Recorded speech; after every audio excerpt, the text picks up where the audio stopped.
మీ car EMI కట్టలేకపోతున్నారా? మీ car EMI మేము కడతాం. ఈ నెంబర్కి కాల్ చేయండి. ప్రస్తుతం మనతో పాటు ఉన్నారు ప్రముఖ ఫ్యామిలీ కౌన్సిలర్ ప్రియా చౌదరి గారు. ఈ మధ్య కాలంలో నా దృష్టికి వచ్చిన ఒక విషయం మీద ఆమెతో మాట్లాడాలనుకుంటున్నాను. ఒకసారి మాట్లాడదాం. నమస్తే అండి. నమస్తే. ఒక సదరన్ ఇండియాలో ఒక స్టేట్ లో సంబంధించినటువంటి ఇష్యూ అండి ఇది. నేను రీసెంట్ గా చూశాను న్యూస్. ఇద్దరు వైఫ్ హస్బెండ్ అంటే రెండు జంటలు, వాళ్ళంతా నలుగురు కూడా మంచి ఫ్రెండ్స్ అంట. హస్బెండ్ ఫ్రెండ్స్, వైఫ్ కూడా ఫ్రెండ్స్, అందరూ సాఫ్ట్వేర్ వాళ్ళే. వాళ్ళు ఏమనుకున్నారంటే చాలా కాలంగా సంసారం చేసి ఒకరితో ఒకరు వాళ్ళకి బోర్ కొట్టిందంట. అందుకని చెప్పేసి ఎక్స్చేంజ్ చేసుకుందాం వైఫ్ని హస్బెండ్ని అని చెప్పేసి డిసైడ్ చేసుకొని మ్యూచువల్ గా అండర్స్టాండింగ్ తోటి ఎక్స్చేంజ్ చేసుకున్నారంట. ముకుంద జ్యువెలర్స్ తెలంగాణలో మొట్టమొదటి ఫ్యాక్టరీ అవుట్లెట్ మన కొత్తపేటలో ఫిబ్రవరి 14న గొప్ప శుభారంభం. అలా 4 ఏళ్ల నుంచి అతని భర్తతో ఈమె ఇట్లా సంసారం చేస్తా ఉన్నారు. 4 ఏళ్ల తర్వాత ఆల్ ఆఫ్ సడన్ పోలీస్ స్టేషన్కి ఎక్కింది కేసు. ఎందుకు ఎక్కింది అంటే ఇప్పుడు ఎక్స్చేంజ్ అయిపోయిన తర్వాత వేరే వాళ్ళు కదా వీళ్ళిద్దరూ ఒక జంట పెళ్లి చేసుకున్నారంట.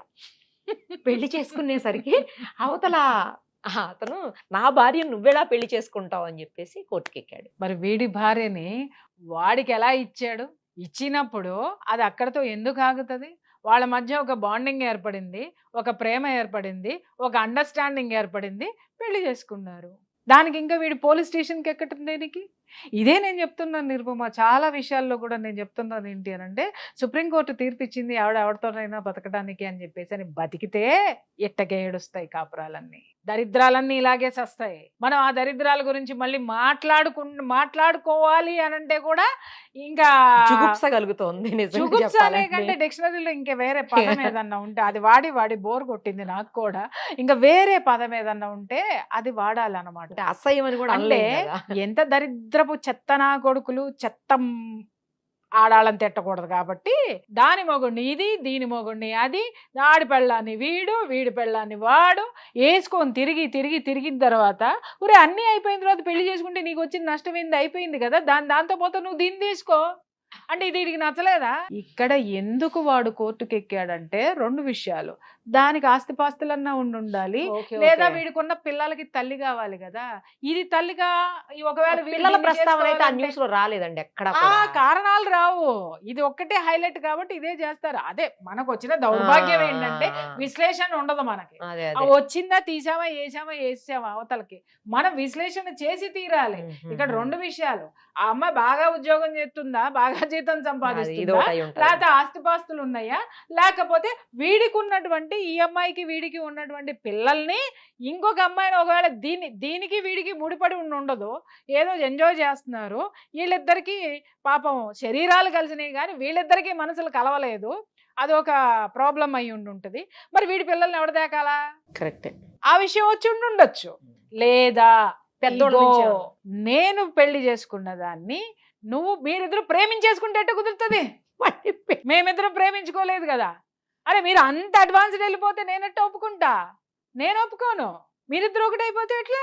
రేపొద్దు నన్ను ఎదవనరా జనము? నేను ఫాల్తూగా అన్నామనా? నేను కూడా ఈ అమ్మాయిని చేసేసుకుంటే చెల్లుకు చెల్లి అయిపోయేది. కానీ రేపొద్దున సమాజంలో నేను ఫాల్తూగా అయిపోతా, అది నాకే ఉండాలి. దరిద్రాలు మాత్రం లోపల పడాలి. అంటే మనిషి ఎటు పోతున్నాడు? అదే కదా అసలు. వాడు ఎటు పోవట్లా, వాడు రొచ్చులో బురదలో ఆ పెంటలో కూలిపోతులో అలాగే ఉండిపోతున్నట్టు, అంతే దాంట్లో ఉండిపోతున్నాడు. ఇవాళ మనిషి ప్రతి ఒక్కడు చదువుకున్నాడే, అంటే ప్రతి ఒక్కడు ఇంజనీరింగ్ చేసినాడే, ప్రతి ఒక్కడు అన్నీ అదే. కానీ అందరూ గొప్పవాళ్ళు ఎందుకు కాలేకపోతున్నారు? ఒక ఛాయ్ అమ్ముకున్నవాడు, ఒక డిగ్రీ చదివినవాడు ప్రధానమంత్రి ఎందుకు అయ్యాడు? అలాగే ఒక ధీరుభాయ్ అంబానీ లాంటి వాడు పెట్రోల్ బంక్లో పెట్రోల్ పోసుకుంటూ 100 కోట్లు ఎట్లా సంపాదించినాడు? అంటే ఇక్కడ విషయం ఏంటంటేనమ్మాయి, చదువు అనేది ఇక్కడ ఎందుకు చదువుతారు అనేది వాళ్ళకి అర్థం కాదు. కానీ చదవని వాడు కూడా ఆ స్థితికి ఎదిగాడు అని అంటే వాడికి ఒక లక్ష్యం ఉంది, వాడికి ఒక టార్గెట్ ఉంది, వాడికి ఒక దృక్పథం ఉంది. ఇది జీవితము, ఈ జన్మ ఎందుకుంది, జన్మ విలువ తెలిసినాడెవడు ఇట్లాంటి దరిద్రాలు ఎవడు చేయడం. అరే నేను ఇంత జన్మ తీసుకున్నాను, నేనేదో చేయడానికి నేను పుట్టాను. అది ఏంటి? ఒక కంపెనీలో సమర్థవంతమైన ఉద్యోగస్తురాలివి కా, ఒక మంచి మదర్ అవు, ఒక మంచి ఫాదర్ అవు. సరే మీరేమి సాధించలేకపోయారు, కానీ మీ బిడ్డలు సాధించవచ్చు కదా. వాళ్ళని ఆ స్థితిలో వాళ్ళని పెంచడానికి, వాళ్ళని సంరక్షించడానికి మీ యొక్క విలువల్ని కాపాడుకుంటే బాగుండేది కదా. ఈ విలువలు లేనటువంటి వలువలోడ తీసుకొని చేసే సంసారాలు ఇట్లాగే రోడ్డును పడతాయి, ఇంతే దరిద్రంగా కూడా ఉంటాయి. ఇట్లా మనం అనుకుంటా ఒకటే చూస్తున్నాం. ఇది కేవలం బయట మనం మాట్లాడుకునేది ఏంటి అని అంటే బయటకు వచ్చిన కేసులు, బయటకు వచ్చిన కేసులు ఎవరెవరితోనైనా తిరగచ్చండి అని మాట్లాడుకున్నా. రే మొండ మోపుల్లారా, తిరిగిన తర్వాత ఏమవుతుందంటే ఇట్టగా అవుతున్నారా, తెలిసింది ఒకటే. కానీ తెలియని ఎన్నున్నాయో చెప్తే కడుపులో తిప్పేసి వాంతికి వస్తుంది ఒక్కొక్కడికి, తిరిగేటోడికి తిరిగేదానికి కూడా. అది తెలుసుకోండి ఫస్ట్. కానీ అసలు నాకు ఇంకో డౌట్ ఏంటంటే ఈ కేసులు అండి, ఆ లేడీస్ ఎలా ఒప్పుకున్నారు? ఒకవేళ వాళ్ళు వెదవలు ఏదో అన్నారు అనుకోండి, వాళ్ళు ఎట్లా ఒప్పుకున్నారు అసలు లేడీస్? బాగుంది. వదిలేయాలి కదా. నీకు వంకాయ కూర ఇష్టము, నాకు వంకాయ కూర ఇష్టము, ఇద్దరం కలిపి ఒకటే ప్లేట్ ఒకటే వంకాయ కూర షేర్ చేసుకుంటున్నాం. నేను తిరిగిపోద్దానే వాడు తిరిగిపోతాడే. నాకు ఇంకొక టేస్ట్ కావాలి, నీకు ఇంకో టేస్ట్ కావాలి, వాడికి కావాలి వీడికి కావాలి. చలో అమాయకంగా క్వశ్చన్లు వేస్తావు. అంటే అసలు లేడీస్ ఎట్లా ఒప్పుకుంటారు అనేది ఒప్పుకోరు కదా. అవసరమైతే డైవర్స్ ఇచ్చిపోతారు. ఏంట్రా నువ్వు చాలా చాలా చాలా నువ్వు ఎమోషనల్ గా ఉన్నట్టున్నావు. కాస్త ప్రపంచాన్ని పొద్దున్నే బ్రష్ చేసుకుంటున్న తర్వాత కాస్త ప్రపంచాన్ని చూడటం నేర్చుకోమ్మా. మరి ఇలాంటి ప్రపంచాన్ని నేను చూడదలుచుకోలేదు. నిరుపమ అనేది సుమన్ టీవీ లోగో తీసి పక్కన పెట్టి ఫస్ట్ ఒకసారి అలా ప్రపంచంలోకి వెళ్ళి చూసేసి వస్తే, దరిద్రాలు చూసేసి వస్తే బోల్డ్ అనేది. ఓయో రూములు ఇప్పుడు 11 ఏళ్ల పిల్లయి చూసావు, అక్కడ దాకేందుకు ఓయో రూముల్లో రిసెప్షనిస్ట్ గా పని చేసిరావు, ఒక 4 రోజులు చేసిరా చాలు. ప్రపంచం బాగా బోధపడుతుంది. వద్దండి, క్వశ్చన్లు అప్పుడు నువ్వేయో నేనేస్తా.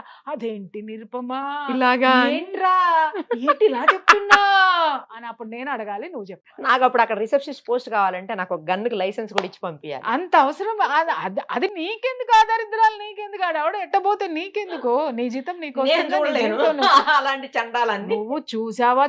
వాడికి ఎందుకు? నువ్వు చూసావా చూడలేదా అన్న సంగతి నువ్వు తెలుసుకున్నావా లేదా? వాడికి అవసరం అనవసరం, నాకు అనవసరం.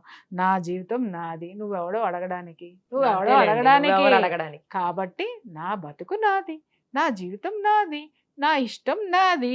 ఆ తర్వాత జరిగే వాటి కూడా మీ కర్మ. అంతే. అంటే జనం వీటి గురించి మాట్లాడుకోరు. ఎంతసేపు అరే పెళ్ళాలను ఎక్స్చేంజ్ చేసుకుంటారంట, వాడి ఒళ్ళో ఇది పడుకుంటుంది, వీడి ఒళ్ళో అది పడుకుంటుంది, ఫేస్బుక్ లో పెట్టుకుంటున్నారంట అంటారు. ఆ తర్వాత ఏం జరిగిందో మాట్లాడంటారు. అయ్యా ఆ తర్వాత ఇవే జరుగుతాయి, ఇలాంటివి జరుగుతాయి. ఈ బయట ఘోరంగా జరుగుతాయి. ఎందుకంటే వాడికి రాసి ఇచ్చేయడం, వాడి ఆస్తులు దీనికి రాసి ఇచ్చేయడం, తర్వాత వీళ్ళు జుట్లు పట్టుకొని కట్టుకోవడం, అది జుట్లు పట్టుకొని రోడ్డు మీద పట్టడం, వీడు మటర్లు చేయించడం. అబ్బో, జరగాల్సిన నేరాలు ఘోరాలు అన్నీ కూడా ఈ కలిసి ఉండడం అనే పవిత్రమైన కార్యక్రమంలోనే జరుగుతాయి. దయచేసి మారండి. పశువులం కాదు మనం, ఎవరితో పడితే వాడితో పడిపోవడానికి. పశువులు కూడా ఒక సీజన్ వచ్చిన తర్వాత దానికి ఆ స్థితి వచ్చినప్పుడు మాత్రమే అది తోడునెత్తుకుంటుంది. కానీ మనిషికి జ్ఞానం ఇచ్చాడు భగవంతుడు. పశువుకి ఇవ్వనటువంటిది ఏంటి మనిషికి ఉన్నది ఏంటి అని అంటే జ్ఞానంతో ఆలోచించేటటువంటి ఒక మనస్సుని, ఒక బుర్రని ఇచ్చాడు. అది అభివృద్ధికి పెట్టండి అని మనకింత చక్కటి బట్టలు కట్టుకోవడానికి, చక్కటి నగలు వేసుకోవడానికి, కార్లు ఇవన్నీ ఇచ్చింది. దరిద్రంగా జంతువుల్లాగా పొర్లమని కాదు భగవంతుడు మీకు ఇవన్నీ ఇచ్చింది. దేశం కోసం ఉపయోగపడండి, సమాజం కోసం ఉపయోగపడండి, మీ బిడ్డల్ని చక్కగా తీర్చిదిద్దండి, దాంట్లో ఆనందం ఎత్తుక్కోండి, మనసు ప్రశాంతంగా ఉంటుంది. లేదనుకోండి ఇలా నాలాంటి వాళ్ళ నోట్లో నుంచి బూతులు తిట్లు వినాల్సి వస్తుంది. చూసే వాళ్ళందరికీ చెప్తున్నాను, మళ్ళీ ప్రియా చౌదరి గారు తిట్టారు, సుమన్ టీవీ కూర్చోబెట్టి తిట్టించింది, జరిగే వాటి గురించి మాట్లాడుతున్నాను తప్ప బరాబర్ తిడతా. నువ్వు అన్నావు గన్ను లైసెన్స్ అన్నావు, నా మాటే తూట. నాకు అవసరంలే లైసెన్స్, నీకు లైసెన్స్ కావాలి, నువ్వు కాలుస్తానన్నావు, నేను పేలుస్తా మాటలు. తట్టుకోండి అంతే. చేసే వాళ్ళని అంటున్నా, అందరినీ అనట్లేదు, చేసే వాళ్ళని. ఎందుకనను అంటే కొన్ని మన కొంపల్లోకి వచ్చి కూర్చుంటున్నాయమ్మా ఇలాంటివన్నీ. ఎందుకనను అనే హక్కు నాకు ఎందుకు లేదు? నేనేమన్నా చెడిపోండి అంటున్నానా? ఓపెన్ చేసుకొని ఏమన్నా కూర్చున్నానా? లేకపోతే నేనేమన్నా ఎవడు ఇష్టం వచ్చినట్టు వాళ్ళు పోండ్రా అని మాట్లాడుతున్నా? వాళ్ళు దొబ్బుచ్చుకుంటారు నీకెందుకని మాట్లాడుతున్నానా? కొన్ని విషయాలు సంసారాల్లోకి వస్తున్నాయి, ఇళ్లలో పిల్లల మీదకి వస్తున్నాయి, కుటుంబంలో జ్వరబడుతున్నాయి. అలాగే ఒక ఆడదానిగా నా మీద కూడా వస్తున్నాయి. కాబట్టి ఖచ్చితంగా నాకు మాట్లాడే హక్కు నాకుంది. నేను తప్పుడు పనులు చేసే వాళ్ళని మాత్రమే నేను నిలదీస్తున్నాను తప్ప నేను అందరినీ తిట్టాల్సిన అవసరం నాకు లేదు. నాకు లేదు, నేను ఇలాగే ఉంటా, నేను ఇదే మాట్లాడతా. ఇష్టమైన వాళ్ళు చూడండి, ఇష్టం లేని వాళ్ళు వీడియో క్లోజ్ చేసుకోండి. కొంతమంది ఆ మధ్యన ట్రోల్ చేయడం స్టార్ట్ చేశాను. ప్రియా చౌదరి గారికి ఏం పని పాట లేదు, సుమన్ టీవీకి అసలే లేదు, అవును, వాళ్ళని కూర్చోబెట్టి ఇలాంటి అన్ని తిట్టిస్తున్నారు లేడీస్ ని. Exactly. ఈవిడ ఎప్పుడు చూసినా లేడీస్ నే తిడతది, అవును, మగవాళ్ళని ఏమనదు తిడతా, బరాబర్ అని తిడతా. చెప్పి ఎందుకంటే కామెంట్స్ చూశాను. ఎందుకంటే మీరు లేడీస్, నేను వేదికగా తిడుతున్నాను. ఒక్క లేడీని, మంచిగా ఉన్న లేడీని పట్టుకొని వ్యక్తిగతంగా నేను ఎవరినైనా తిట్టాను అనలేదు. అడగండి. ఎగ్జాక్ట్లీ, సంసారాలు కూల్చే ఆడదాన్ని తిట్టాను. ఎస్, అట్లాగే తల్లిదండ్రుల మాట వినని ఆడపిల్లల్ని కరెక్ట్ తిట్టాను. కరెక్ట్. అలాగే ప్రకృతికి వికృతంగా ప్రవర్తించేటటువంటి వికృతమైన మనస్తత్వం ఉన్న ఆడవాళ్ళని తిట్టాను తప్ప, సరే తిట్టాను అని మాట్లాడుతున్నారు. తిట్లంటే ఏంటి చెప్పు నాకు ఒక్కసారి. తిట్టనా తిట్టనా వీటికే చచ్చిపోతున్నారు, బర్రా బర్రా బర్రా లాగా గీక్కుంటున్నారు వాట్సాప్లో. అసలు తిట్టడం మొదలు పెడితే ఇంకా అసలు వాట్సాప్లు పెట్టడానికి కూడా ఉండవు మీకు. పారాలసిస్ వచ్చి పడిపోతారు చెవులు. నాతో పెట్టుకోవద్దు. మీరు మాత్రం బరి తెగించి తిరగండి, బరి తెగించి ఉండండి అని జనాలను మీరు రెచ్చగొడతారా? అడిగే హక్కు నాకు లేదా? ఖచ్చితంగా అడుగుతా, ఖచ్చితంగా మాట్లాడతా. నాకు నచ్చింది నేను మాట్లాడతా, అలాగే నాకు నచ్చింది నేను చేస్తా. మీరు అంటున్నారు కదా ఎవరికి నచ్చింది వాడు చేసుకోవచ్చు అని, మీరేగా మాట్లాడుతున్నారు. అదే నేను చేస్తున్నా. మరి ఎందుకు యాక్సెప్ట్ చేయరు? ఎందుకంటే మీకు మింగుడు పడట్లేదు. అలాగే మీరు చేసే కూడా నాకు మింగుడు పడట్లేదు కాబట్టే నా నోట్లో నుంచి ఇవన్నీ వస్తున్నాయి. Be careful. కరెక్ట్ గా చెప్పారు. ఎవరికి అవి తగులుతాయో వాళ్ళకి తగులుతాయి, అందరికి ఎందుకు తగులుతాయి అనేది నాకు అర్థం కాలేదు. అందరికీ తగలటలు అందరూ వాళ్ళే, మెసేజ్లు పెట్టిన వాళ్ళందరూ వాళ్ళే కాబట్టి పెట్టారు, తగిలినాయి కాబట్టి పెట్టారు. ఆ తర్వాత మారాలనుకున్న వాళ్ళు మళ్ళీ వాళ్ళకి ధైర్యం వచ్చినప్పుడు మళ్ళీ నా వీడియోలే చూసుకునే వాళ్ళు బోల్డ్ మంది ఉన్నారు. అలా చెప్పిన వాళ్ళు బోల్డ్ మంది ఉన్నారు. అవునా? ఏమండి మీరంటే అసలు మొదట్లో మాకు అసలు పడదండి, నచ్చేది నచ్చదండి కాదు. కానీ మీ వీడియోలు చూసిన తర్వాత నాకు కష్టం వచ్చినప్పుడు మీ వీడియోలు నన్ను నిలబెట్టి నేను ఒక మనిషిగా నిలబడ్డాను చెప్పిన వాళ్ళు ఇదిగో నా నెత్తి మీద ఎంత బొచ్చుందో అంతమంది ఉన్నారు. మరి మంచిదే కదా అది. ఎవరికి తెలుసు? ఒక నలుగురు పెట్టంగానే మనం మైనస్ అవుతామా? నలుగురు పెట్టంగానే మనం ఇదవుతామా? నేను నిజంగా తిట్టేదాన్ని అయితే ఇన్ని సంవత్సరాల అప్రతిహంగా నేను మీడియాలో ఉండగలనా? నేను కూడా పిలవం కదా. అదే అంటున్నా, నేను ఉండగలనా?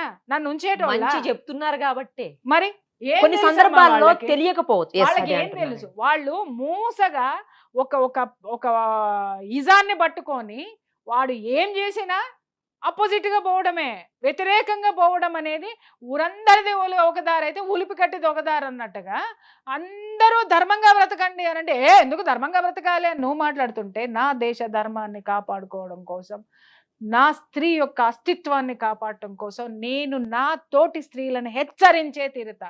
ఒక మదర్ లాగా హెచ్చరిస్తా, ఒక సిస్టర్ లాగా హెచ్చరిస్తా, ఒక చెల్లిలాగా హెచ్చరిస్తా, ఒక అమ్మలాగా హెచ్చరిస్తా, ఖచ్చితంగా ఒక మహిళలాగా హెచ్చరిస్తా.